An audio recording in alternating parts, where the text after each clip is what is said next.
Emmanuel Macron sera à Prague, en République tchèque, mardi, afin de discuter notamment du soutien à l'Ukraine. 2 ans après le début de la guerre, le chef de l'État veut montrer à Vladimir Poutine que la pression occidentale est toujours forte.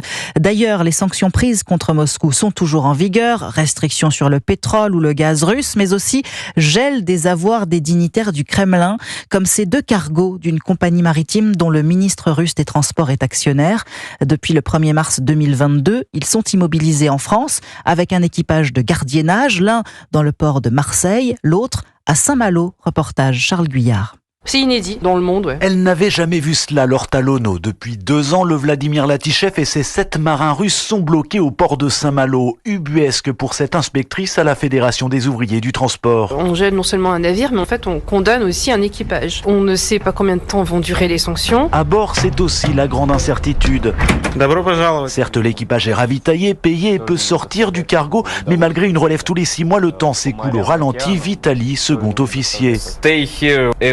Rester ici tous les jours, c'est très difficile, mais j'ai besoin d'argent, donc je travaille. Nous n'avons aucune information, peut-être que ça changera demain, dans un mois ou dans un an.